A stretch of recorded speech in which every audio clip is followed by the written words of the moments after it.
غالب شد.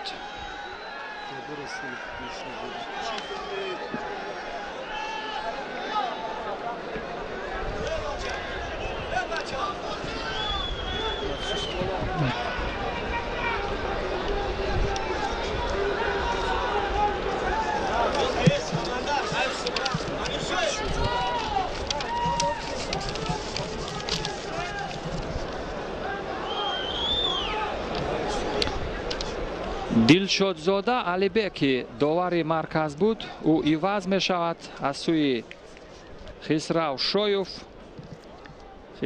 شایف داور درجه جمهوریوی رقابت نوبتی را داوری خواهد کرد. دوستان عزیز، ما رقابت کامرانشاه اوستاپیریان ورزشگر ناماشنای تاجیک، آن ورزشگری که در صحنه رقابت‌های بین المللی تاجیکستان را در وزن تا 90 کیلوگرم هنرنمایی می‌کند. حق نظر نظروف این نیز چهره آشنا و نامدار تاجیک در صحنه رقابت‌های داخل جمهوریوی.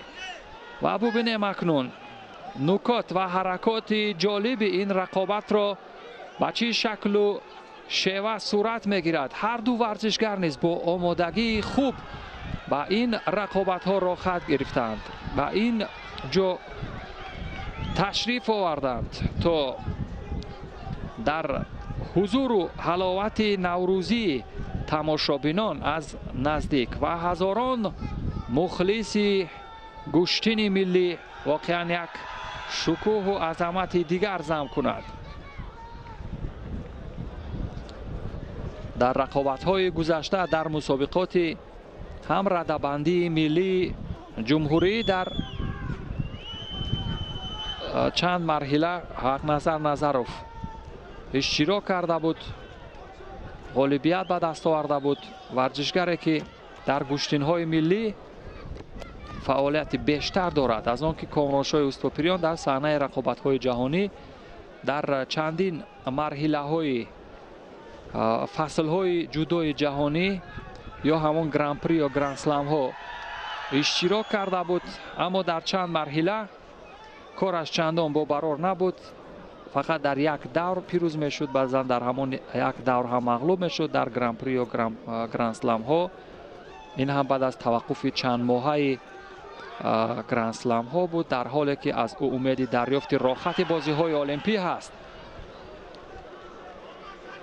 ولی حق نظر نظروف تا کجا میتواند در برابر گویم قدرت های جدای تاجیک، جدا یعنی در بخش گشتین جدا دست و پنجه نرم میکند، اجرای اصول میکند. ببینید به چه شکل با دو دست، اما اگرچه پایهای حریف به فضا برداشته شدند، یعنی اصول برداشتن هم روش کمری هم با دو زانو بالای زمین نشستن اجرا شده باشد، ولی همین که پایهای حریف بالا برداشته شدند شور و شوق مخلصان برانگیخت.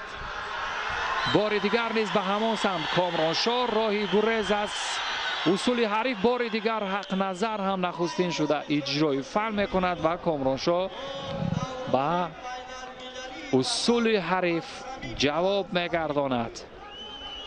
و همین ترتیب رقابتی که اینجا بسیار مخلصان با توجه تماشا میکنند، با شوق تماشا میکنند این رقابت پهلوانان ناماشنای تاجیک را.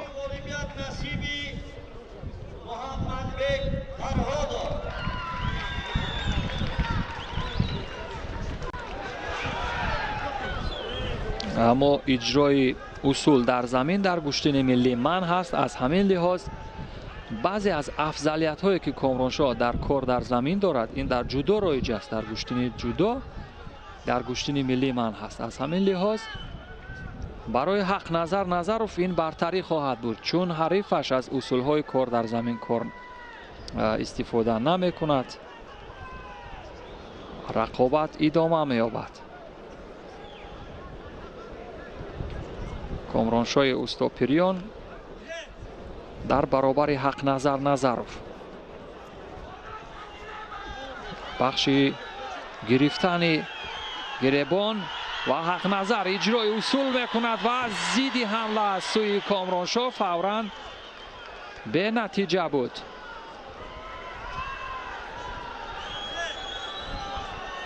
رقابت ادامه می‌یابد. به همان دقیقه یا فرصت‌های پایانی خود نزدیک می‌شود. یک اجرای فنی دیگر.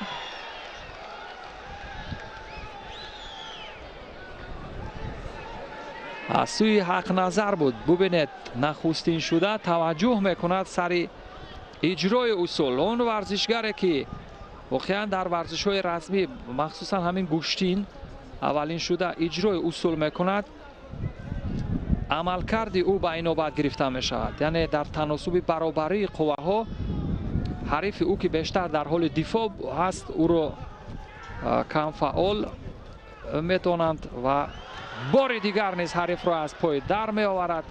حق نظر نظرف و رقابت ادامه می یابد. دوستان عزیز، کامرانشاه اوستاپیریان که عنوان قهرمان آسیا در رشته جودو را 2 مرتبه دارد و 3 مرتبه برنده گران پری در صحنه های رقابت های جهانی است. نوارهای تدریجی رو دست اندرکاران خلاصه میکنند که ببینیم یک لحظه اگر امکان باشد کارگردان ما همین نوارهای سوس کرده شده را منظور کند.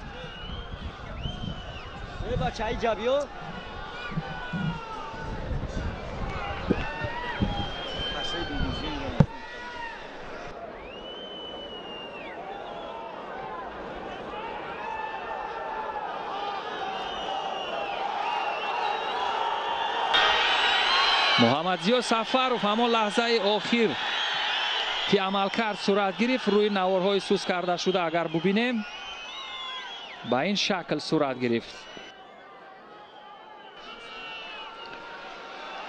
کارگردان بخش نوارهای تدریجی یا سوس کرده شده محمدزیا سفرov نیست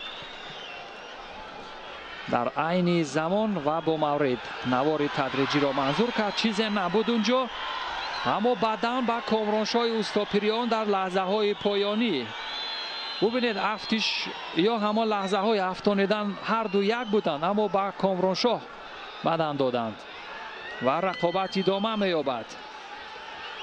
بار دیگر اکنون اجرای اصول از سوی حق نظر میتواند یا نه این را از دستان او خواهند دانست.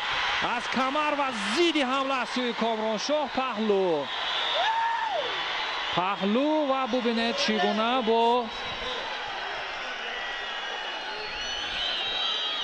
غروری بلند کامرانشاه جواب گردانید. یک پهلو و یک بدن کامرانشاه دارد اما اجرای اصول از سوی حق نظر نظرov بود. شور و شوق مخلصان است طنین انداز است در مؤسسه دولتی نوروزگاه پایتخت و شکوه و جلال نوروز بین المللی را این سنت اجدادی باز هم زیب و زینت دیگر می بخشد و تلف یافتن وقت بر ضرر حق نظر خواهد بود. کامرانشاه در برابر خود امروز حریفان سرسخت نیز خواهد داشت.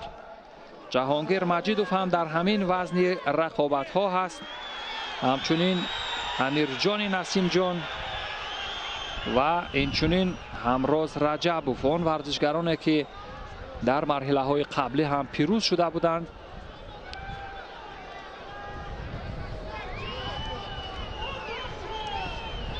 ببینید آن ورزشگری که موفق به اجرای اصول می شود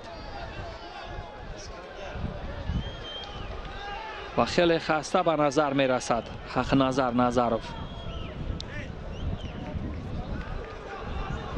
نظرov دستپرور مکتب ورزشی از شهر و نواحی تا به جمهور است. کامرانشاه میداند به چه شکل وقت کشی کند، یعنی سپری شدن وقت بر سود کامرانشاه است.